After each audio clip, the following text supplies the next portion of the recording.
여러분 안녕하세요. 올바른 독해, 적중 독해로 여러분들의 합격을 정조준하는 엑스텐 리딩의 황선웅입니다.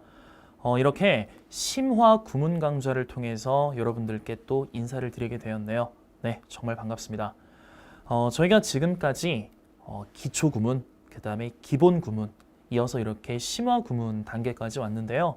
오늘 첫 오리엔테이션이고 강좌에 대해서 전반적인 소개를 해드리는 부분이라 이 강좌의 특징, 그리고 이번 강좌를 통해서 우리가 얻어야 할 학습 목표, 이런 것들을 전반적으로 설명을 드리는 시간을 먼저 갖도록 할게요. 먼저 심화부터 우리가 구문 공부를 할 때 이제 그 구문 공부의 결이 좀 달라집니다. 엑스텐 리딩 커리큘럼의 특징은 독해 강좌뿐만이 아니라 구문과의 투 트랙을 통해서 기초, 기본, 심화, 실전, 파이널 이렇게 독해뿐 아니라 구문도 5개의 단계로 세분화시켜서 커리큘럼을 짜놨거든요. 제가 이 커리큘럼은 그냥 구문을 난이도나 문장 난이도나 어떤 길이별로 그냥 무작정 나눈 것이 아니라 실제 우리가 어떻게 하면 이 구문 공부의 효율성, 그리고 구문 공부를 하는 이유, 그리고 나아가서 이 구문 공부가 어떻게 독해까지 직접적으로 적용이 될 것인가 라는 것까지 감안을 해서 그렇게 해서 커리큘럼을 세분화해서 짠 거거든요. 그래서 엑스텐 리딩의 특징은 바로 독해뿐 아니라 구문도 5단계로 나뉜다는 거죠. 근데 그 5단계가 그냥 문장을 어려운 거 공부하는 거, 그런 구문 공부가 아니라는 거예요. 제가 먼저 말씀드리고 싶은 건 뭐냐면 이제 기초와 기본 강좌를 통해서 문장에 겁을 먹거나 그런 막연하게 해석에 대한 두려움, 문장 이거 해석 안 되면 어떡하지? 문장 앞뒤로 해석하고 이렇게 막 해석이 꼬이는 거 어떡하지? 이런 막연한 말 그대로 해석에 대한 두려움을 없애는, 우리가 본격적인 독해 공부를 하기 위한 기초적인 부분을 단단하게 다지는 그런 파트가 이제 이전에 했던 기초, 기본 구문 강좌였다면 요 심화 강좌의 구문 수업부터는요, 본격적으로 독해와의 연계성에 그 초점을 맞추게 됩니다. 일반적으로 구문 공부라고 하면 하나의 문장을 놓고 우리가 문장 요소들을 파악하면서 그 문장에 있는 단어들을, 그리고 구, 그리고 여러 가지 절, 성분들을 그대로 우리 기계적으로 우리한테 한글로 받아들이는 거, 해석하는 거, 우리말로 옮기는 작업이 이제 일반적으로 우리가 말하는 구문 공부의 시작인데요. 단순히 문장을 해석하는 구문 공부만 해서는요, 독해에 있어서 뭔가 시너지 효과를 확 내기가 굉장히 어렵습니다.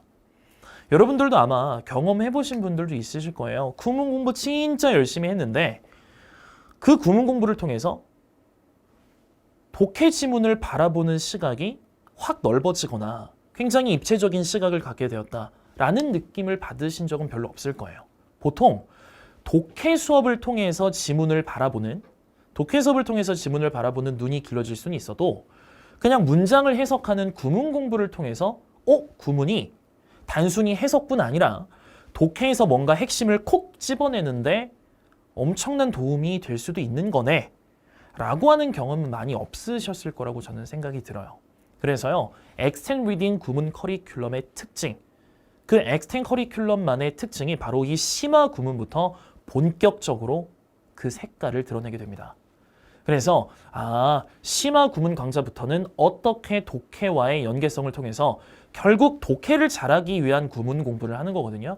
어떻게 이 구문이 독해력 향상으로까지 이어질 수 있는가? 이거에 대해서 여러분들께 설명을 좀 드리고자 해요. 단순히 지문 공부만을 통해서 독해 공부를 할 수도 있겠지만 이 구문 공부를 통해서도 독해력에 대한 향상을 굉장히 많이 가져갈 수 있거든요. 그게 어떻게 가능한지 한번 소개를 해드리도록 하겠습니다. 자, 그러면 일단 강좌의 제목은 Reading and Logic Syntax예요. 신텍스가 구문이니까 구문 수업인 건 알겠는데 여기 있는 요 Reading and Logic이라는 말에 여러분들이 집중을 해주시면 될 것 같아요. 일단 구문은 구문인데요. Reading, 독해를 위한, 독해에서 진짜 제대로 써먹을 수 있는 구문 공부를 할 것이고요. 두 번째, 로직, 단순한 translation, 번역, 그런 해석이 아니라 그 문장을 통해서 단순한 해석보다는 어떻게 논리적으로 사고할 수 있을 것인가, 어떻게 논리적으로 사고를 해서 이게 직접적으로 독해에 도움이 될 것인가, 사고, 하나의 문장을 바라보는 우리의 사고 회로 자체를 완전히 바꿔드릴 거예요. 그래서 이 강좌의 Reading and Logic Syntax라고 하는 이 강좌의 의미부터 여러분들께 말씀을 드렸어요. 자, 그러면 하나씩 차근차근 설명을 드리도록 할게요. 첫 번째입니다. 자, 먼저 구문과 독해와의 연계성이 이 강좌의 가장 큰 포괄적인 학습 목표가 될 것 같아요. 제가 좀 전에도 간단하게 말씀을 드렸듯이 거의 대부분 우리나라에서 영어 학습이 구문 따로, 독해 따로 이런 두 가지의 트랙으로 따로따로 가는 그런 색깔이 짙은 면이 분명히 없지 않아 있어요. 구문 공부 시간에는 괄호 묶고 주어 동사 표시하고 문장 성분을 이렇게 딱 알아내고 문장이 어떻게 구성되어 있는지 그 구성 요소들을 다 까내고 이런 것들이 이제 구문 공부인데요. 그 구문 공부가 거기에서 멈춰서는 안 된다는 게 제가 여러분들께 드리고 싶은 메시지예요. 구문은요, 독해 점수로까지 향상으로 이어져야 하는데 이 구문 공부는 단순히 지문을 읽을 때 해석적인 부분에만 우리한테 도움을 주는 그 선까지만 가서는 절대 안 돼요. 구문 공부를 통해서도요, 단순 해석 플러스 지문 속에서 어떻게 우리가 내용을 잘 잡아낼 것인가. 이 구문 공부를 통해서 지문의 내용을 단순한 해석이 아닌 지문의 핵심 내용을 어떻게, 그 핵심 내용을 바라보는 눈이 어떻게 발전될 수 있을 것인가 라는 부분으로까지 확장이 되어야 하는 게 그게 바로 구문 공부의 본질이라고 생각합니다. 즉, 구문 공부는요, 해석이 아닌 독해 지문을 바라보는 능력으로까지 확장성을 가진 구문 학습이 굉장히 중요하다는 거예요. 그래서 제가 연계성이라는 말을 여기다가 써놨는데요. 네, 구문은요, 해석이 아닌 해석을 넘어서 독해로까지 이어지는 학습이어야 합니다. 해석과 독해는 분명히 다르잖아요. 해석은 있는 말을 그대로 그냥 한국말로 받아들이는 과정이고, 독해는 하나의 글 속에서 그 글이 담고 있는 핵심적인 의미를 뽑아내는 게 독해잖아요. 그래서요, 구문은요, 해석 플러스 독해로까지 이어지는 그 연계성을 갖춘 공부여야 한다라는 말씀을 드리는 거예요. 아시겠죠? 자, 그러면 이 연계성이라고 하는 것이 어떤 건지 한번 말씀을 드리죠. 우리 수험생분들이 흔히 하는 경험에 대해서 그런 공감을 해보고자 하는데요. 해석만을 위한 구문을 하지 말자는 얘기입니다. 예를 들어서 I love you, 나는 사랑한다 너를, 주어, 동사, 목적어, 뭐 삼형식 문장, 이런 단순한 문장 구조와 해석, 그것만 해서는 안 된다는 얘기예요. 자, 그래서 첫 번째, 기계적인 해석만 하게 되는 거 안 됩니다. 기계적인 해석을 통해서 문장에 있는 그 말을 있는 그대로 왜곡 없이 받아들이는 그 구문 공부도 필요한데, 그 구문 공부는 기초 기본 과정까지만 딱 그게 메인이 돼야 돼요. 심화 구문에서도 영어로 된 문장을요, 한국말로 이렇게 옮기는, 심화 과정에서조차 단순한 한국말로 옮기는 그런 해석, 그런 구문 공부는요, 심화부터는 메인이 돼서는 안 됩니다. 물론 그 작업도 계속 이어나가야긴 하겠으나 우리가 중점을 두는 포인트는 아니어야 한다는 얘기예요. 그래서 그냥 기계적으로만 해석하는 거, 네, 그거 심화부터 안 돼요. 그 다음, 우리가 갖고 있는 문제점 중에 하나가 조금만 문장이 어렵거나 내용이 어렵거나 조금만 문장이 길어지면 읽고 나서도 뭔 내용인지 까먹죠. 한 3줄짜리 문장을 우리가 읽었다고 해볼게요. 해석은 했어요. 근데 머릿속에 기억에 남는 게 없어요. 읽으면서 까먹으니까. 또 읽고 나서 뭐가 중요한 거였더라? 이렇게 우리가 궁금하게 되는 경우가 거의 태반이고 부지기수죠. 네, 기억에 남지 않는, 읽고 나서 기억에 남지 않고 뭐가 중요한지가 캐치가 안 되는 그런 기계적인 해석은 이제 하지 않겠다는 얘기예요. 심화부터는 말이죠. 그래서요. 문장 속에 핵심을 찾기도 되게 어려워요. 뭐만 하다가는 해석만을 위한 구문을 하다가는 기계적인 해석만 하고 기억에 남지도 않고 읽고 나서 뭐가 중요한 거더라? 이렇게만 돼버리면 독해에서 써먹기가 굉장히 어려워지는 그런 구문 공부가 되는 거겠죠. 그래서요. 이런 해석만을 위한 구문은 하지 않겠다. 독해와 연계되는 그 구문 공부를 하겠다는 거예요. 자, 그러면 어떻게 한다라는 걸 말씀을 좀 드리고 싶은데요. 독해를 위한 구문학습 방향을 말씀을 좀 드리고 싶어요. 첫 번째로 우리가 지문을 읽듯이 똑같이 마찬가지로 하나의 문장을 읽고요. 그 문장에서 우리가 집중적으로 파고들어야 할 그 핵심을 찾는 연습을 이 심화 과정부터 진행을 좀 할 겁니다. 그냥 읽고 땡이 아니라 읽으면서 이거 중요. 오케이, 이거 캐치. 얘는 별로 안 중요. 이 과정을 계속 거칠 거예요. 그래서 짧든 길든 그 문장 속에서 중요한 핵심을 잡는 연습을 할 겁니다. 문도에서 키워드나 주제를 찾기가 좀 어려워하시는, 독해를 풀 때 문도에서 키워드나 주제를 찾는 걸 좀 어려워하시는 수험생들도 분명히 계시죠? 네, 그런 연습에 충분히 도움이 될 겁니다. 왜냐하면 저희가 이번 심화 구문 강좌에서 보게 될 문장들은 대부분 하나의 주제문이라는 생각으로 그냥 하나의 문장만 있지만 얘는 지문 속 주제문이야. 이게 주제문이라면 나는 어떤 생각을 가지고 읽어야 할까? 라는 테마로 바라볼 것이기 때문이에요. 그래서요. 주제문의 시각에서 하나의 문장을 바라보는 연습, 그게 바로 이번 강좌의 메인입니다. 그냥 해석 끝 아니에요. 이거 주제문이다. 난 여기서 뭘 생각해야 되고 뭘 잡아내야 되며 뭐를 내가 얻어가야 할까? 이 연습을 하겠다는 얘기예요. 그래서 단순한 해석이 아닌 그 문장을 보고 논리적으로 사고하고 판단을 하는 그러한 해석을 가져가겠다라는 말씀을 좀 드리고 싶어요. 자, 그러다 보면 하나의 문장에서 핵심을 찾아내면 자연스럽게 따라오는 것이 있습니다. 그게 바로 뭐냐면 이 다음에서는 어떤 글로 이어질 것인가 라고 하는 것을 합리적으로 예측할 수 있어요. 그냥 읽고 우리의 상상을 통해서 이 다음에는 뭐가 나오겠구나 라고 하는 것이 아니라 절대 그것이 아니라 이 문장을 제대로 논리적인 사고로 가지고서 읽었을 때 이게 바로 핵심이었구나. 그러면 당연히 이 뒤에서는 이런 내용을 통해서 글이 이어지겠지 라고 하는 합리적인 예측이 우리한테 가능해진다는 얘기입니다. 그래서 독해를 위한 구문학습은요. 이렇게 핵심을 찾아서 논리적으로 사고하고 이 뒤에 이어질 내용을 생각하는 거. 그게 바로 독해를 위한 구문학습의 맹점이겠네요. 뒤에 이어질 내용을 합리적으로 예측한다는 건요. 이 글의 핵심 논점이 잡힌다는 얘기고요. 그 핵심 논점이 잡혔다는 얘기는 그 논점이 아닌 쓸데없는 자질구레한 것들은 버릴 수 있다는 얘기이기도 해요.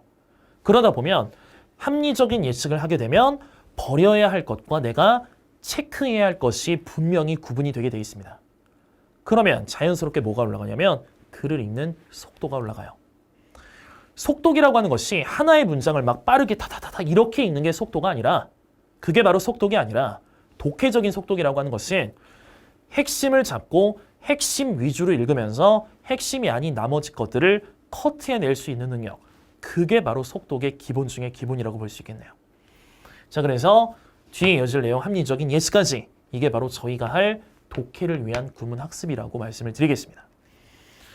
자, 그러면 이제 두 번째 주제문을 판단하는 능력을 저희는 굉장히 기를 거예요. 엄청나게 높일 겁니다. 자, 그러면 제가 항상 이 주제문을 판단하는 능력에 있어서 여러분들께 드리는 예문이 하나가 있어요. 제가 이전 강좌에서도 보통 예문을 들 때 쓰는 표현이기도 한데 자, 여러분 이런 문장이 있다고 해볼게요. Jane. 그 다음에 becomes rich라는 문장이 있어요. 그러면 이거 그냥 기계적으로 해석만 하면 제이는 부자가 되었습니다. 이렇게 되는 거거든요. 그러면 제이는 되었어, 부자가. 이게 이제 그냥 말 그대로 우리나라 말로 옮겨내는 기계적인 해석이거든요. 근데 이 똑같은 문장이라도 독해적인 시각에서 바라보게 되면 크게 내용이 다르게 보이실 수 있어요. 자, 이렇게 봐볼게요. 그냥 해석만 하면 제인은 부자가 되었어. 이게 끝이에요. 근데 만약에 이 제인이 부자가 됐다는 이 문장이 지문에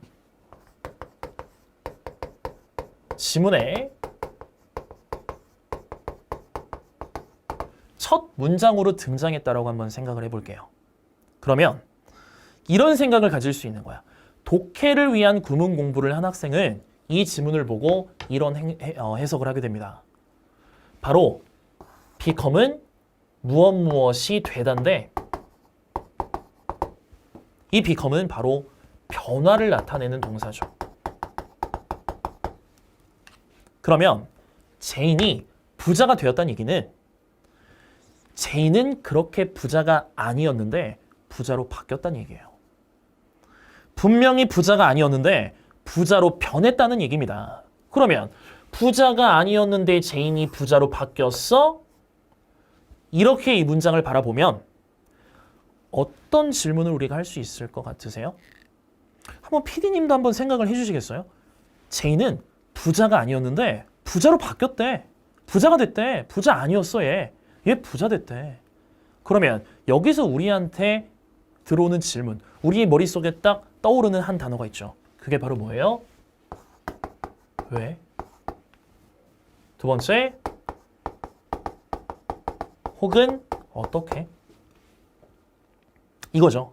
그러면 이제부터 이 글, 나머지 글에서 우리가 찾아야 할 건 제인이 부자가 된 계기, 제인이 부자가 된 이유.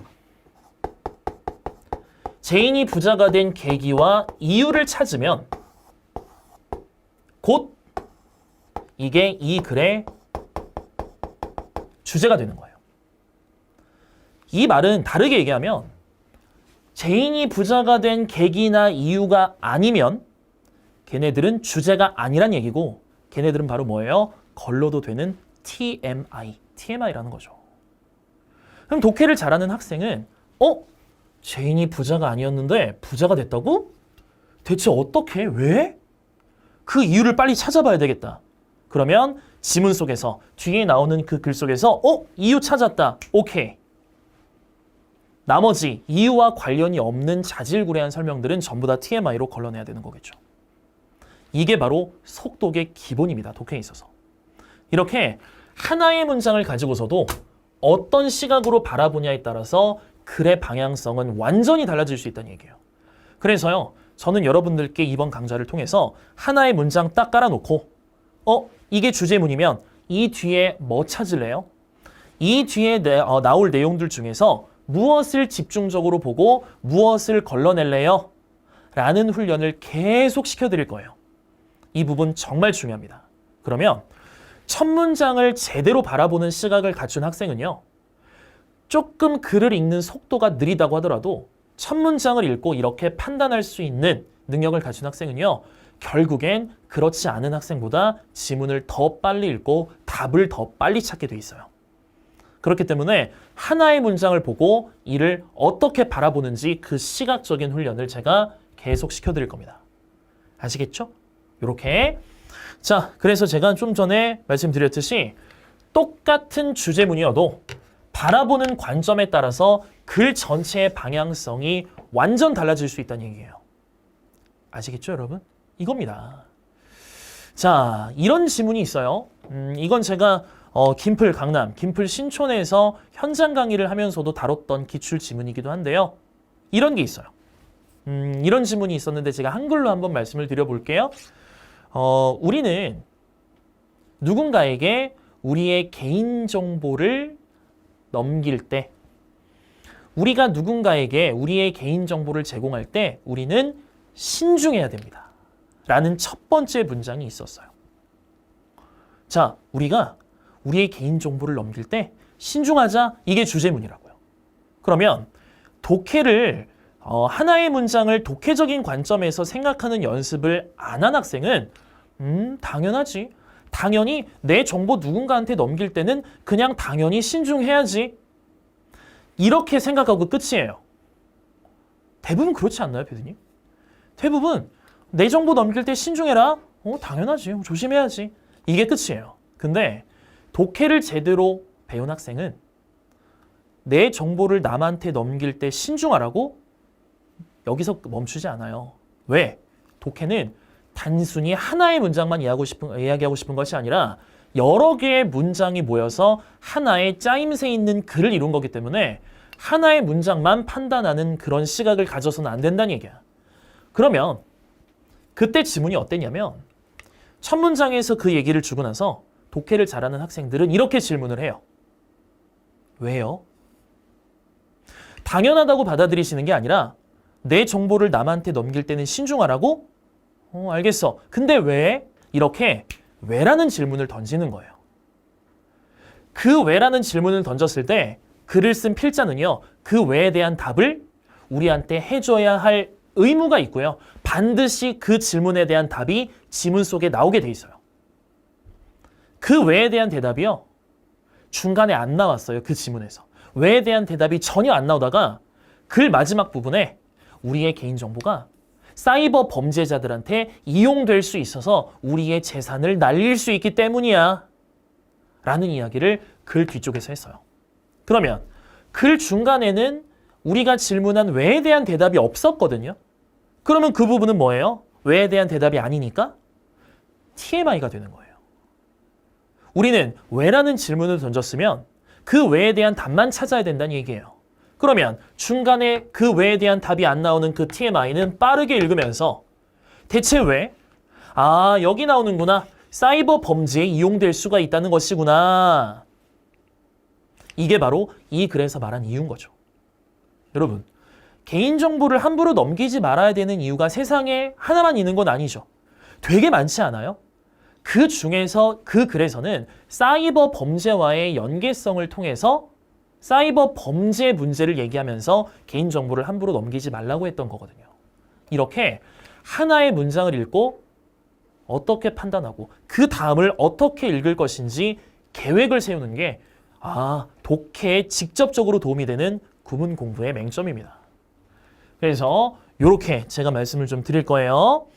자, 그래서 그러면 우리가 독해로 연계되는 구문 공부를 과연 어떻게 할 것인가? 어떻게 할 것인가?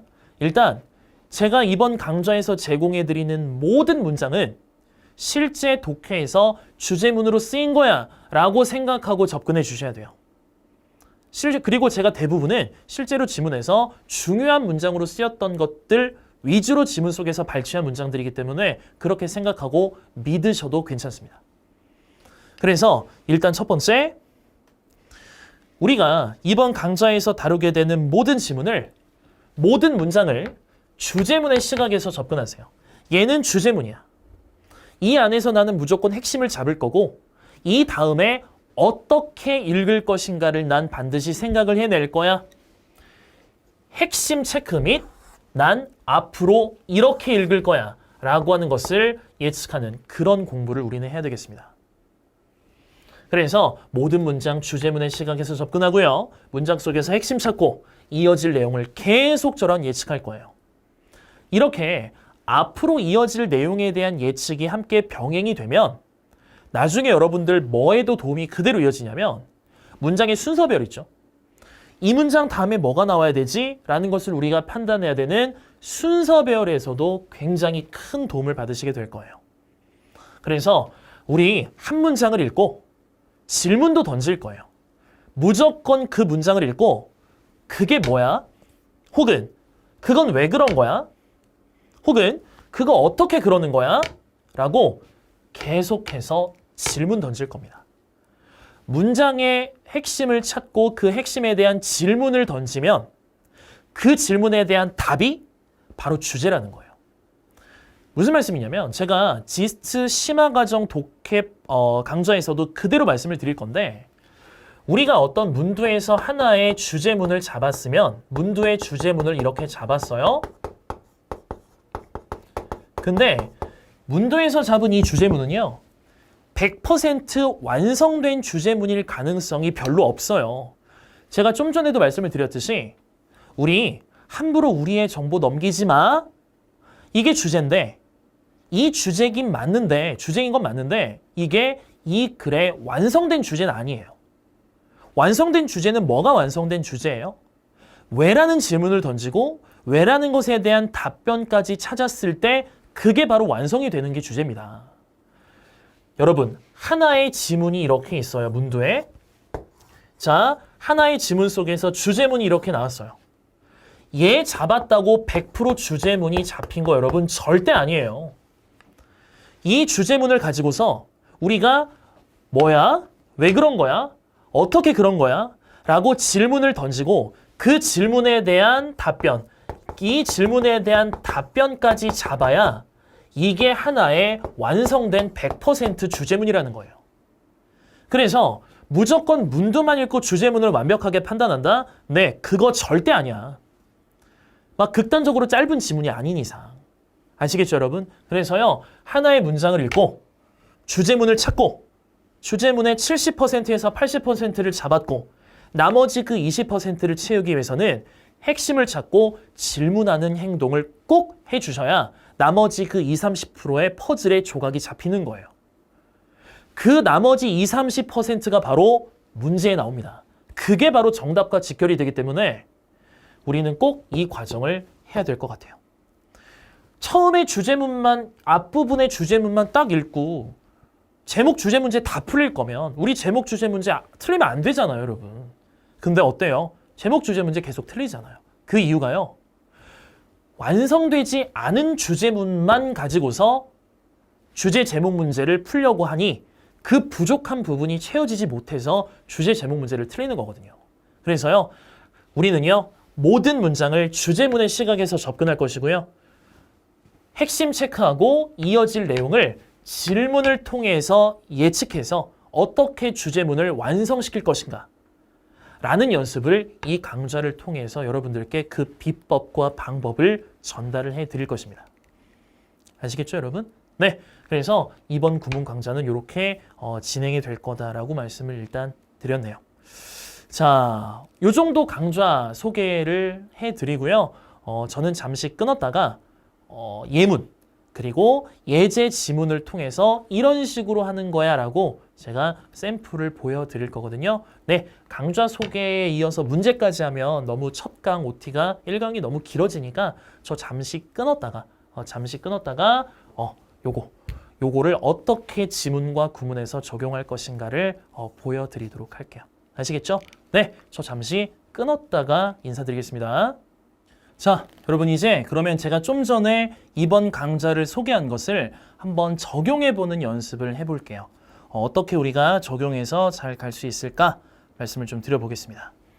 자, 제가 두 가지를 말씀드리고 싶은 거예요. 우리는요, 독해 지문에 나와 있는 모든 문장을 똑같이 잘 읽어서는 좋은 독해 점수를 얻을 수가 없어요. 우리가 제대로 읽고 선택과 집중을 통해서 제대로 읽어야 할 부분을 정말 올바르게 확실하게 읽으면 나머지 부분조차도 전부 다 커버할 만큼 그 지문 속의 핵심적인 한두 문장, 두세 문장이 지문 전체를 결정하고 문제의 정답을 결정한다는 거. 그것 좀 말씀드리고 싶어요. 그래서요, 두 가지 말씀드릴게요. 첫 번째, 문두에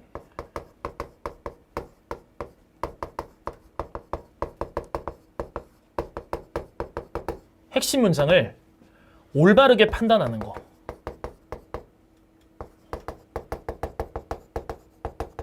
문두의 핵심 문장에 대한 올바른 판단이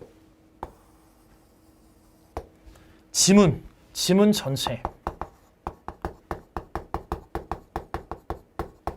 지문 전체를 결정합니다. 그러니까 필요 없고 쓸데없는 부분 열심히 읽어봤자 우리가 얻어낼 수 있는 게 아무것도 없다는 얘기예요. 알겠죠? 우리는 제대로 읽어야 할 그 부분을 확실하게 읽을 겁니다. 그러면 필요 없는 부분도 자연스럽게 걸러내실 거고요. TMI 반드시 걸러내실 거고요. 그 문장 속에 핵심만 딱딱딱 보이게 될 거예요. 아시겠죠? 자, 요렇게 갈 거고요. 두 번째, 좀 전에도 말씀드렸듯이 이걸 통해서 독해라고 하는 것은 다 잘 읽는 게 아니라 핵심적인 한두 문장, 두세 문장을 잘 읽어야 제대로 독해를 할 수 있는 거구나. 그러니까 한두 문장을 제대로 올바르게 읽는 연습을 하면 굳이 지문을 풀지 않아도 독해력이 분명히 늘어날 수 있겠구나. 이걸 느껴주셔야 되는 거예요. 무조건 지문만 푼다고 해서 독해력이 느는 건 아니라는 거예요. 한두 문장을 잘 읽어도 독해 공부 제대로 할 수 있구나 라는 거 깨달아 주시면 되겠습니다. 자, 그래서요. 두 번째 여러분들이 아셔야 될 거 두세 문장 지문 속 두세 문장을 잘 읽으면 두세 문장을 잘 읽는 연습만 하더라도 연습만으로도 독해력 독해 능력 정말 우리 극대화시킬 수 있습니다. 제가 계속 보여드릴 거예요. 아시겠죠? 두세 문장만 잘 읽는 연습해도 이게 독해 공부구나.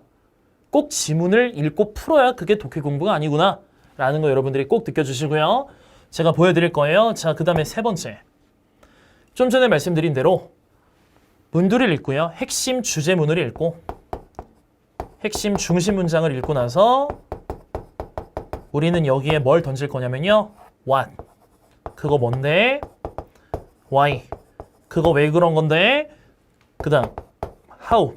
그거 어떻게 그러는 건데? 라고 이렇게 저희는 질문을 던질 거예요. 질문을요. 이렇게 세 가지의 질문을 던지는 거 제가 보여드릴 겁니다. 아시겠죠? 결국 이거 지문을 제가 구문 강좌인데 독해 지문을 가져와서 말씀드리는 건 한두 문장을 바라보는 시각이 얼마나 중요한지를 직접 보여드리려고 이렇게 지문을 가져온 거예요. 알겠죠? 자, 그러면 바로 들어가 보도록 하겠습니다. 자, 제가 일단 첫 번째 문장 되게 꼼꼼하게 읽어볼게요. 어떤 한 운동이 있어요. 근데 이 운동은요. 팀워크 운동이에요. 팀워크를 하려고 이제 팀워크를 잘 다지려고 운동을 하나 봐요. 근데요. 이 운동, 팀워크 운동인데요. 내가 하는 거래요. 회사의 retreat이 휴양시설이란 뜻이거든요.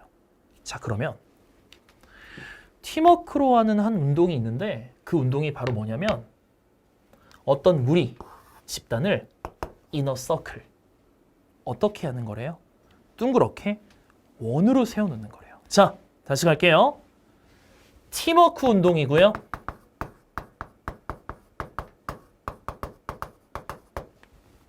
팀워크 운동이 뭐래요, 여러분?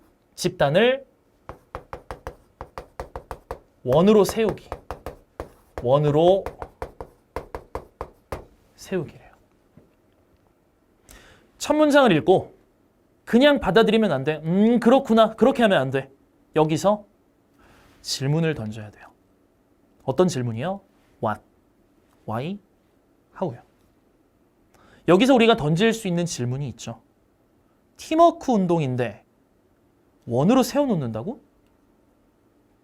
왜? 여기서 우리가 왜라는 질문 던질 수 있지 않아요? 그러면요. 이 왜라는 질문에 대한 답이 반드시 나올 거고요. 그 답이 이 글의 주제예요. 팀워크 운동 둥그렇게 세우기. 이거 주제 맞는데 이게 완성된 주제가 아니에요. 왜라는 질문을 던지고 그 왜에 대한 답을 여러분들이 찾아내셔야 그게 100% 완성이 된 주제입니다. 그러면 지금부터 여러분들은요. 왜라는 질문 던졌기 때문에 그 이유를 지금부터 찾아 나서겠습니다. 잘 보세요. 어떤 한 특정 휴양시설에서 8명의 사람들이 원형으로 있었어요. 나 천천히 건넸어요. 테니스 공을요. 한 사람한테요. 시작하도록 던지는 거 원 주변에서. 여러분, 이게 이유예요? 이게 원형으로 사람들을 세운 이유인가요?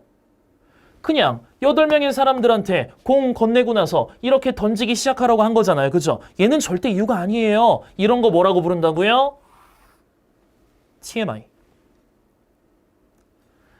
또 만약에 n을 숫자라고 한다면, 사람들의 숫자라고 한다면 원형 안에 그 수를 최대화시키는 거예요.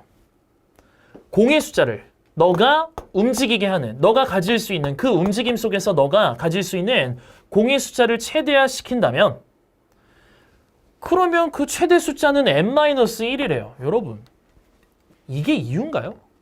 n은 수야, 사람들의 수야, 원 안에 있는. 그러면 최대 숫자, 공의 최대 숫자 말이야. 너가 던질 수 있는, 너가 가질 수 있는 공의 최대 숫자는 n-1이야. 여러분, 이게 사람들을 원형으로 앉힌 이유인가요? 아니에요. 이런 것들이 전부 다 TMI야. 근데 독해를 제대로 할 줄 모르면 이런 것들 다 읽으면서 막 n, 숫자, n-1, 수학 공식, 수식 세우고 있단 말이야. Why? 여러분, 이 질문은 n-1에 대한 이유지 사람들을 원형으로 세운 이유는 아니에요. 아직까지도 우리가 왜라는 질문을 던졌을 때에 대한 대답은 나오지 않았습니다. 왜냐하면 불가능하니까. 던지고 잡는 게 불가능하니까 동시에. 그래서 n-1이래요. 우리가 원하는 답은요, 여기에서요, 한마디도 나오지 않았어요. 그렇다고 여기서 여러분들이 뭐야 아닌가 보다. 아니에요. 여러분들은요, 첫 문장을 읽고 왜라는 질문을 던진 것에 대해서 확신을 가지셔야 됩니다. 그 확신을 여러분들한테 심어 드릴 거고요. 자, 여기 나오네요. 볼까요? 목적은, 그 운동이 뭐였어요? 팀워크 운동이고 사람들을 원으로 세워놓는 운동이었죠. 그 운동의 목적은 이렇게 나오네요. 이게 바로 이유예요. 그 이유가 뭐냐면 보여주는 거래요. 뭘? 중요성을 보여준다는 거예요. 무슨 중요성이요? 각 개인의 행동의 중요성을 보여주는 게 그렇게 둥그렇게 사람들을 세워놓은 이유래요. 근데 여기서 되게 이상하지 않아요? 우리 무슨 운동이라고 했어요? 팀워크 운동이라고 하지 않았어요? 근데 이렇게 둥그렇게 세워놓는 이유가 개인의 행동의 중요성을 보여주기 위함이래요. 그러면 뭐야, 팀워크라며. 팀워크이 아니라 개인이었던 거야? 개인인가 보다. 안 돼요. 큰일 나요. 여기서 여러분들은요, 한 번만 더 질문을 던져주시면 돼요. 핵심 문장에는 항상 질문을 던져야 돼. 무슨 질문 던질 수 있어요? 그렇게 하는 팀워크 운동은 개인의 행동의 중요성을 보여준다는 거야. 보여주는 거야. 팀워크 아니었어? 개인의 행동의 중요성이라는 게 대체 what? 무슨 말이야? 팀워크라며. 개인 행동의 중요성이 여기서 왜 나와? 이거 무슨 말이야? 라고 질문을 한 번 더 던져주셔야 돼요. 그러면 그 답이 이제 나올 겁니다. 보세요. 사람들은 훨씬 더 걱정해요. 공을 잡는 걸, 던지는 것보다. 이게 왓에 대한 답은 아닌 것 같네요. 개인 행동이 중요하다는 게 바로 무슨 말이야? 팀워크라며. 개인 행동이 중요하다는 얘기가 왜 나와? 이게 무슨 말이야? 그 답이 여기 나오죠. 이게 설명해 주는 건 바로 뭐냐면 똑같이 중요하다는 거예요. 성공에 있어서, 그 운동의 성공에 있어서. 뭐가? 어떤 사람이, 너가 그 공을 건네고 있는, throwing to, 건네고 있는 그 사람이 그 공을 잡는 게 똑같이 중요하다는 거예요. 뭐만큼? 너가 그 공을 잡는 것만큼이나 너가 공을 딱 던졌을 때 그 사람이 잡는 것도 되게 중요하다는 거야. 라는 게 바로 개인 행동의 중요성이었던 거예요. 개인 행동이 중요하다는 게 내가 잡는 것도 중요하지만 내가 던진 걸 그 사람이 잡는 것도 중요하다는 게 그게 개인 행동의 중요성이었구나. 이게 잡히는 거예요.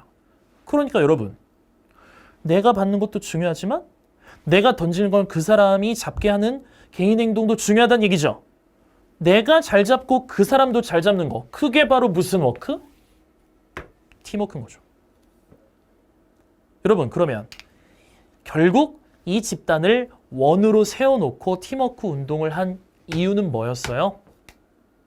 내가 잡는 것도 중요하지만 상대방이 잘 잡게 하는 것도 중요하기 때문에 팀워크 훈련을 이렇게 한다는 게 잡힌 거죠. 이거 읽어도 별거 없어요. 보세요. 만약에 어떻게 너가 그 정보를 전달할 것인가에 대해서 걱정을 덜 하잖아? 그러면 너 기본적으로 실패하게 돼 있어. 즉 무슨 말이에요? 이렇게 팀워크 운동으로 원형으로 세워놓는 얘기는요. 네가 잡는 것도 중요하지만 상대방이 잘 잡게 하는 것도 중요한 거야. 라는 이유 때문에 원형으로 세워놓는 팀워크 운동을 하는 것이었죠. 그럼 여러분, 이 글의 주제는 뭐예요? 아까 말씀드렸지만 요 Y에 대한 대답이 바로 주제라고 말씀을 드렸죠. 그게 바로 주제문의 완성이라고 말씀드렸죠. 그렇기 때문에 이 말이 들어가야 돼요. 아, 내가 잡는 것도 분명히 중요하지만 내가 던진 걸 상대방이 잘 잡게 하는 것도 중요하기 때문에 이렇게 뭘 하는 거야? 아, 팀워크 운동을 원형으로 세워놓고 하는 거야. A번, 공동의 목표의식? 우리 하나의 목표를 갖자? 무슨 빠른 업무 처리? 우리 업무 좀 빨리빨리 하자. 말도 안 되는 얘기. 자유로운 의사소통을 통해서 직업 만족도를 높이자? 아니에요, 여러분. 레저 활동? 에이, 테니스 공 가지고 이거 지금 함정 팠다. 공놀이니까 레저 활동이에요? 아니잖아요. 이 글의 핵심 뭐예요? 내가 잡는 것도 중요하지만 상대방이 잘 잡게 하는 것도 중요하기 때문에 팀워크 운동을 한다니까 이거죠. 팀워크, 콜라보는요. 능력을 요구합니다. 무슨 능력? 어떻게 정보가 전달이 될 것인가에 있어서 그 능력을 요구합니다. 아, 내가 던진 게 그 사람한테 어떻게 잘 전달이 될 것인가. 내가 그 사람이 어떻게 잘 잡게 할 것인가 라고 하는 거. 네, 어떻게 그 정보가 상대방한테 잘 넘겨질 것인가 라고 하는 중요성. 정답 5번이 되겠습니다. 여러분, 이렇게 문제를 풀기 위해서는 우리의 그 출발점은 뭐부터였죠? 바로 첫 문장부터였죠.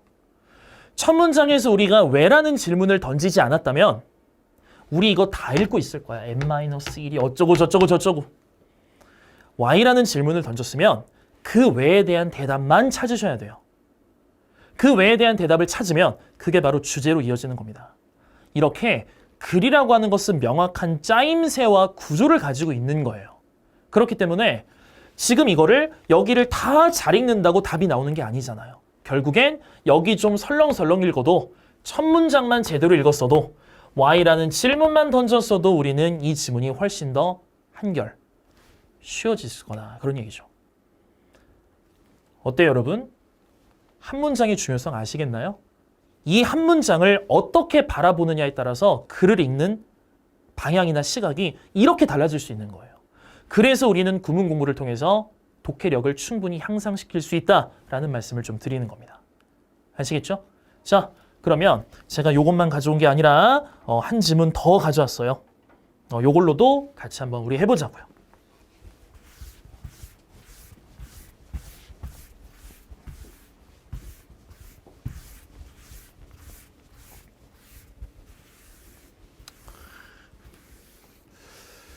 자, 보면 사실 제가 스튜디오 강의를 하면 현장처럼 학생들이 없다 보니까 좀 심심해요, 사실. 사실 좀 심심해요. 그래서 가끔씩 제가 촬영하는 PD님들 좀 괴롭히기도 합니다. PD님도 좀 촬영에 집중하시고 좀 쉬셔야 되는데 제가 자꾸 막 PD님들한테 막 질문도 하고 그래요. 네, 그냥 이해해 주세요. 알겠죠? 그냥 좀 너무 심심해서. 자, 보면은 첫 문장 역시 가겠습니다. 사람들은 일반적으로 뭘 하냐면 아래쪽으로 사회적인 비교를 한대요. 아래쪽으로 사회적 비교를 한다는 게 대체 무슨 말이야? 즉 이렇게 나오잖아요. 아, 자기 자신을 누구한테 비교한대요? 열등하고 좀 못난 사람과 비교를 한다는 거예요. 뭐를 위해서요? 기분이 좀 더 나아지려고, 자기 자신에 대한 기분이 좀 더 좋아지려고요. 왜 나보다 못한 사람이랑 비교를 하면 좀 이렇게 아 그래 내가 쟤보단 낫구나 이런 식으로 안도감이 느껴질 수 있다 이런 얘기죠. 근데 얘는 어쨌든 일반적인 사실입니다. 일반적인 사실은 뭐 제 독해 강좌 들으시면 알겠지만 일반적인 사실에서는 일단 소재 정도 잡아주시고 글의 방향성만 잡아주셔도 돼요. 아 못한 사람이랑 비교해서 기분이 좋아진다는 여기 얘기구나. 그렇구나. 그러면 이 글의 방향성은 뭐냐면 바로 비교와 우리의 기분이에요. 뭔가 비교해서 내 기분 좋아지게 만드는 비교와 기분 이런 얘기를 하려는 건가? 이렇게 이걸 뭐라고 부르냐면 한 단어로 요약해 주네요. self-enhancement라고 부른대요. 못난 사람이랑 비교해서 내 기분이 업되는 거. 이게 바로 self-enhancement래요. 자, 근데 제가 독해적인 얘기 한마디만 하면 글 중간에 의문문이 나오면 그 의문문부터가 본격적인 주제의 시작입니다. 그래서 예를 들어서 여러분들 요새 취업 힘들죠? 요새 먹고 살기 힘들죠? 알바도 잘 구해지지 않죠? 그죠? 이런 얘기 막 하다가 근데 그러면 이제 이런 상황에서 우리는 어떻게 하면 부자가 될 수 있을까요? 라고 한다면 그때부터 귀가 쫑긋 세워지잖아.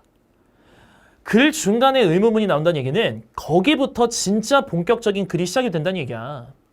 그러면 보겠습니다. 집중. What happened? 무슨 일이 일어날까요? 유일한 비교 대상이 우리가 가진 비교 대상이 나보다 나은 사람이면 어떨 것 같아요? 우리보다? self-enhancement. 이게 뭐예요? 내 기분이 좋아지는 거죠?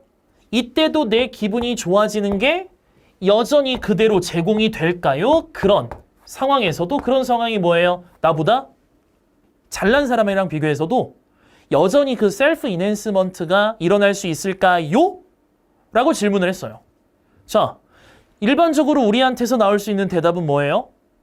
아까 못난 사람이랑 비교를 해야 내 기분이 좋아진다며. 그러면 나보다 잘난 사람이랑 비교하면 일반적으로 나올 수 있는 대답은 뭐겠어요? 기분이 좋아진다겠어요? 아니다겠어요? 아니다겠죠. 뭐 흔히 말하는 현타 온다 이런 얘기 나오겠지.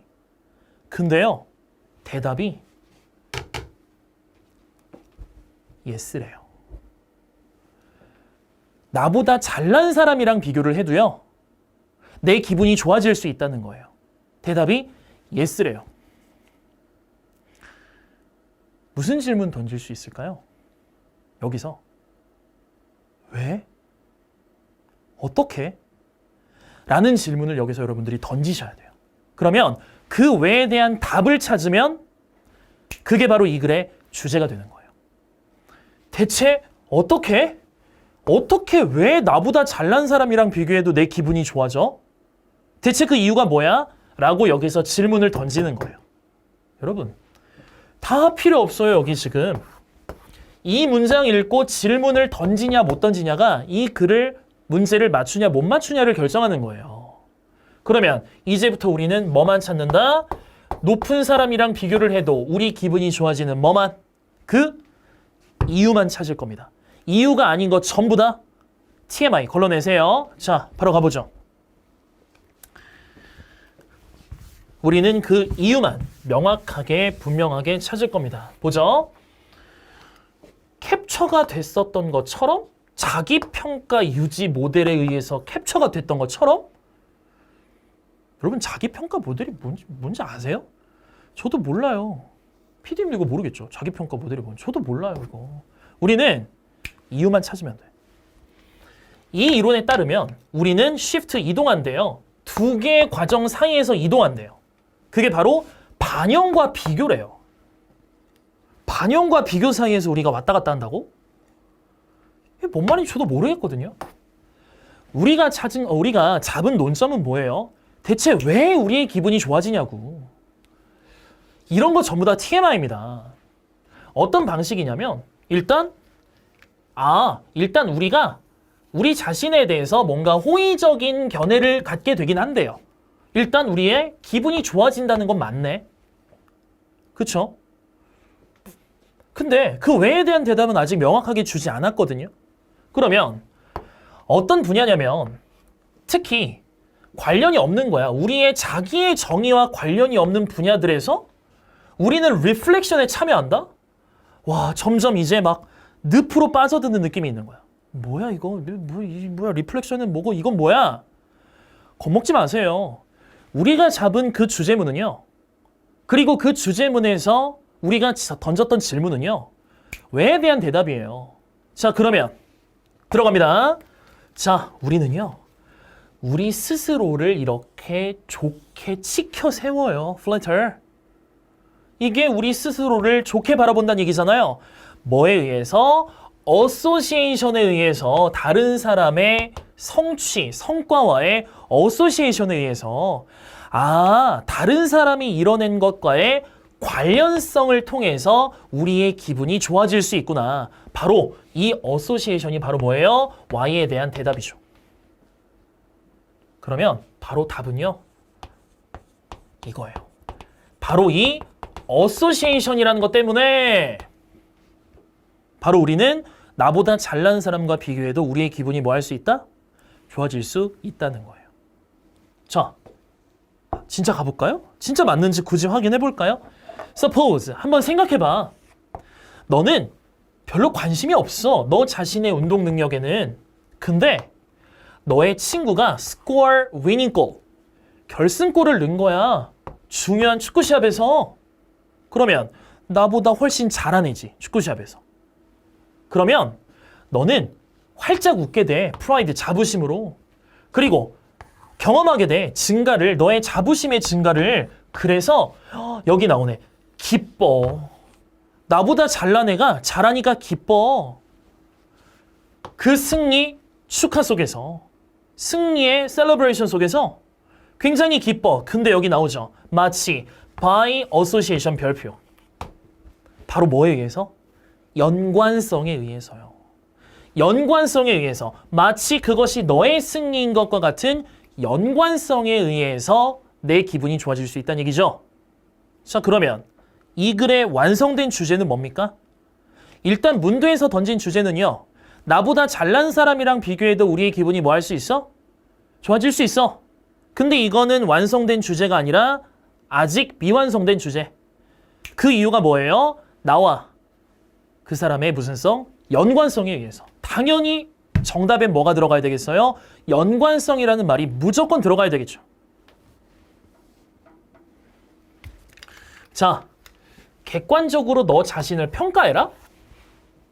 다른 사람과의 비교를 통해서 너 자신을 좀 객관적으로 평가해라? 연관성이란 말 없습니다. 그 다음, 반드시 필요합니다. 사람들의 성공을 축하해주는 것이 필요합니다. 이것까진 그럴듯해 보여. 근데 관련이 없는 사람? 연관성이라니까요.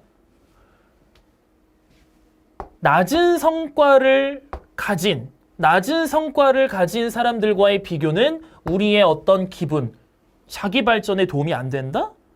여러분, 아까 뭐라 그랬어요? 나보다 낮은 사람이랑 비교해도 우리 기분 좋아질 수 있다고 했잖아요. 맞지도 않고요.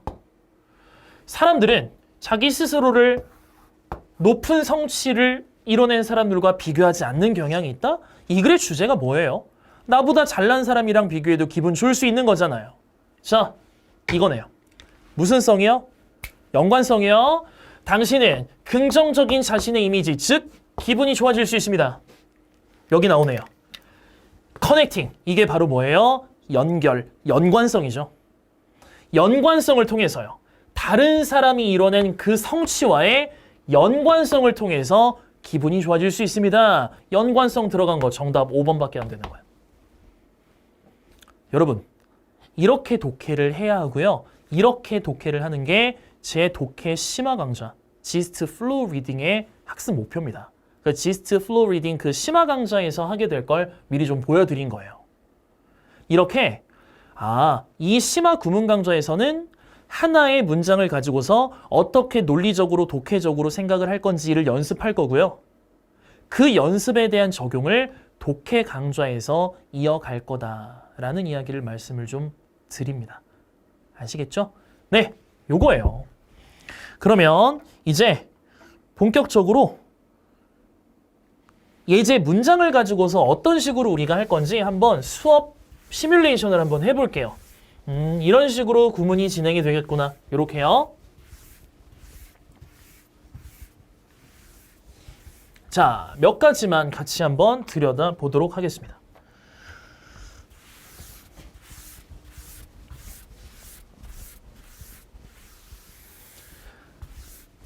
자, 뭐 기억해 주시면 되냐면 하나의 문장을 주제문이라고 생각하세요. 그리고 두 번째, 지문에서 핵심을 찾으세요. 문장 속에서 핵심을 찾으세요. 그리고 이 뒤에 어떤 내용이 나올지는요, 그 핵심과 질문을 통해서 예측해 주세요. 이겁니다. 자, 바로 해볼까요? 그냥 해석 한 번만 해볼게요. 사회과학자들이 말해요. 이러한 변화가, 가족에서의 변화가 하나의 중요한 변화라고요. 어디에서 어디로요? 전통적인 사회에서 현대사회로요. 자, 두 가지를 좀 말씀드리고 싶어요. 일단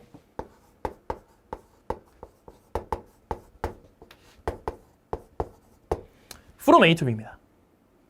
from A to B는 A에서 B로의 변화이기 때문에 항상 그 변화 이전보다는 그 변화 이후가 훨씬 더 그 내용적으로 중요합니다. 이게 첫 번째고요. 즉, 전통사회에서 어느 사회로 현대사회로의 변화니까 당연히 우리가 초점을 맞춰야 될 건 현대사회가 되겠죠. 근데 하나 더. 자, 여기에 제가 원오브에다가 동그라미를 쳐놨는데 항상 여러분 원오브는요, 중심 소재와 연관성이 있습니다.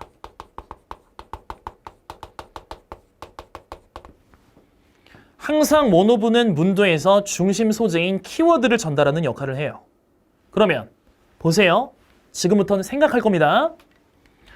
사회과학자들이 말하기를 이러한 변화, 가족의 변화가 하나의 중요한 변화라는 거예요. 즉, 중요한 변화들 중에 하나라는 거야.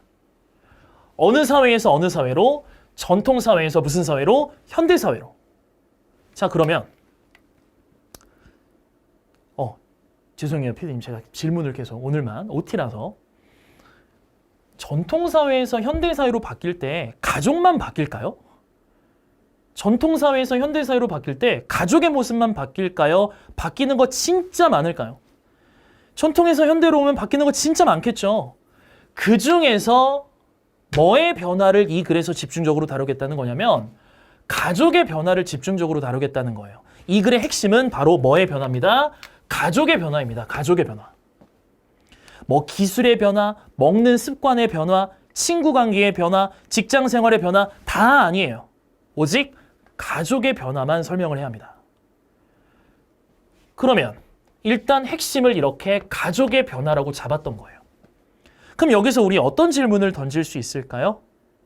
가족이 어떻게 변했는데? 전통적인 사회의 가족은 어땠는데? 그러면 바뀐 현대사회의 가족은 어떤 모습인데? 이 뒤에서는요, 전통적인 가족의 모습과 오늘날의 가족의 모습을 비교 대조하면서 글이 전개가 될 거예요. 이 뒤에서는 전통적인 사회의 가족과 비교되는 오늘날의 가족의 모습을 집중적으로 비교하면서 비교 설명하겠구나. 그러면서 동시에 우리는 어느 가족에 훨씬 더 초점을 맞춰야 되겠구나. 현대사회의 가족의 모습, 그 변화점, 뭐가 바뀌었는지 그 변화점에 초점을 맞춰야 되겠구나. 라고 생각을 하는 게 이 하나의 문장을 읽고 우리한테 떠올라야 할 생각입니다. 어때요? 절대 그냥 단순한 해석과는 완전 다르죠. 이런 생각을 해야지 독해력이 늘어요. 자, 그 다음에 2번도 보겠습니다.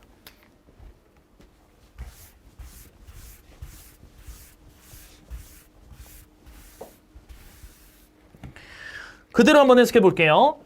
예측합니다. 인터뷰 질문을 그리고 그 대답을 생각해요. 어떻게 해요? 미리. 그것이 당신이 더 자신감을 느낄 수 있게 해준다고 합니다. 자, 여러분. 인터뷰 질문을 미리 예상하고요. 답도 미리 생각을 해보세요. 그러면요. 자신감이 늘어날 거예요. 여러분, 여기서 질문을 던질 수 있겠죠. 왜라는 질문은 조금 맞지 않아 보여요. 미리 예측하고 대답도 생각해 놓으면 자신감이 생긴다는 건 우리가 받아들일 수 있는 내용이니까 여기서 어떤 질문을 던질 수 있을까요? 바로 how죠. 그러면 어떻게 인터뷰 질문을 예상하고 어떻게 미리 대답을 생각해 볼 수 있는 건데 그 방법을 좀 구체적으로 알려주실래요? 필자님, 저자님. 이렇게요. 우리는 필자한테 질문을 던질 줄 알아야 해요. 그러면 당연히 이 뒤쪽에서는 뭐를 이야기해야 되겠어요? 인터뷰를 미리 질문을 예상하고 답을 미리 생각할 수 있는 구체적인 그 방법. 그 방법을 우리는 찾아야 되겠죠. 그 방법이 아닌 건 전부 다 뭐다? 핵심이 아니라 TMI다. 이렇게 하나의 문장을 가지고서 생각하는 훈련을 할 겁니다. 자, 세 번째 문장도 같이 한번 봐볼까요?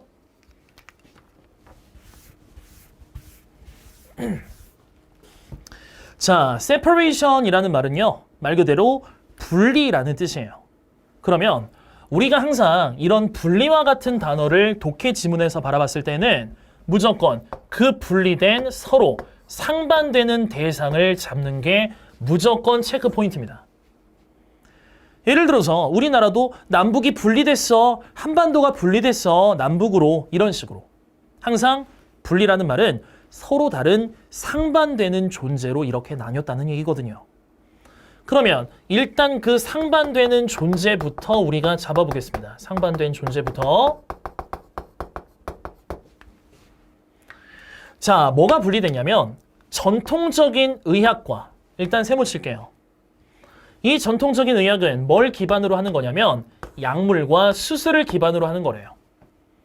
그리고 뭐가 분리되냐면 alternative medicine, 이게 바로 뭐예요? 대체의학이죠. 대체의학에다가 이렇게 역세모를 잡을게요. 그러면 여기서 지금 서로 상반되는 존재가 전통의학과 무슨 의학? 대체의학의 분리라는 거죠. 근데 그 분리가 실제로 일어난 게 몇 세기 초반이래요? 20세기 초반이라고 이야기를 하네요. 그러면 그렇구나. 이러고 넘어가면 안 돼요. 일단 첫 번째. 20세기 초에 일어났다고 하니까 19세기 말까지는 얘네들은 분리가 돼 있지 않았겠죠? 하나 더. 얘네들은 원래 분리돼 있지 않다가 뭐 됐나요? 분리가 됐죠? 그러면 여기서 질문을 던져야 돼요. 뭐라고요? 왜요? 여기서 왜라는 질문을 던져주셔야 됩니다. 왜 분리가 된 거야? 어떤 계기로 분리가 된 거야? 라고 질문을 던져야 이 왜에 대한 답변을 찾으시면 그게 바로 이 글의 주제로 이어지는 거예요. 이게 한 문장을 바라보는 관점입니다. 그러면 독해를 잘하는 학생은 이 문장 딱 읽고 나서 그 이유만 미친 듯이 찾는 거야. 이유가 뭐지? 이유 뭐지? 이렇게. 그러면 독해의 핵심만 읽으면서 동시에 빨리 읽는 게 동시에 가능해요. 자, 그 다음에 4번입니다. 이 4번은 제가 기본 구문 강좌에서도 제가 마지막 강에서 말씀을 드렸던 건데 한 번만 더 설명을 드려볼까요? unless가 부사절인데 주절에 뭐적인 내용이 나온다면 주절에 부정적인 내용이 나온다면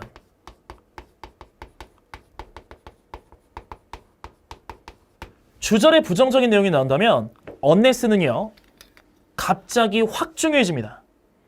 그 확 중요해지는 게 바로 뭐냐면 바로 이 부사절에서는요 해결 방안을 제시해요.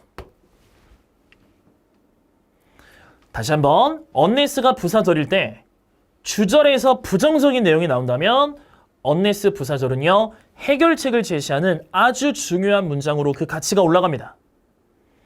자, 저 두 나라의 싸움을 막지 않으면 세계 제3차 대전이 일어날 거야. 세계 제3차 대전이 일어나는 거 뭐적인 내용이에요? 부정적인 내용이죠, 그죠? 저 두 나라의 싸움을 막지 않으면 3차 대전이 일어날 거야. 이 글의 해결책은 뭡니까? 저 두 나라의 싸움을 뭐하자? 막자. 이게 바로 주장이고 해결책이 되는 거죠. 바로 가볼까요? 전 세계는요, 밀접하게 관련성 있는 유닛이 되었기 때문에 우리는요, 희망할 수 없습니다. 진정한 세계 평화를 희망할 수가 없대요. 주절 부정적인 내용 아닌가요? 근데 평화, 안정, 번영이 없다면 어디에서? 아시아에서 평화와 안정과 번영이 없으면 세계의 진정한 평화는 있을 수 없어. 즉, 진정한 세계 평화를 이루기 위해서는 어디에서의 안정이 필요하다는 얘기예요? 바로 아시아에서의 안정과 번영과 평화가 필요하다는 얘기죠. 즉, 우리 다 같이 아시아의 평화, 안정, 번영을 이룹시다 라는 게 바로 해결책이 되는 거예요. 이렇게 언네스가 가진 해결책으로서의 관점을 다시 한번 말씀을 드렸습니다. 자, 그 다음에 5번째, 얘만 보고 이제 오늘 OT 강의가 마무리가 되는데 얘도 같이 한번 논리적으로 해석을 해볼게요. 가장 큰 장벽이 있어요. 근데 이 장벽은 높은 수준의 어떤 퍼포먼스를 막는 장벽이고 당신의 잠재력에 도달하는 것을 막는 장벽이에요. 근데 그것은 바로 무슨 장벽이냐면 육체적인 게 아니라 정신적인 장벽이래요. 근데 그 정신적인 장벽은 우리가 부과하는 거래요. 누구한테? 우리 스스로한테. 아, 그렇구나. 바로 뭐냐면요, 인과관계예요. 그리고 동시에 문제 제기를 했습니다. 우리가 우리 스스로한테 부과하는 그 정신적인 장벽 때문에 바로 우리가 높은 수준의 퍼포먼스와 잠재력에 도달할 수 있다 없다? 없게 되는 거죠. 이게 바로 문제고요. 문제 상황이에요. 그럼 여기서 우리는 가만히 있을 거예요? 아니에요. 물어봐야죠. 첫 번째, 어떤 질문 던질 수 있을까요? 2개예요. 대체 우리는 왜 우리 자신한테 자꾸 장벽을 만드는 걸까요? 왜 우리가 우리 스스로한테 장벽을 만드는 걸까요? 라고 Y라는 질문을 처음으로 던질 수 있고요. 2번째, 어떤 질문 던질 수 있어요? 그렇다면 우리가 우리 스스로한테 부과하는 이 장벽을 어떻게 하면 우리가 깨부실 수 있을까요? How? 어떻게 해결할 수 있을까요? 라는 질문을 던지는 거예요. 그러면 반드시 이 글에서는요, 이거에 대한 답이 나오게 되어 있습니다. 그 답을 찾으면 글 전체에 주제문이 잡히는 거예요.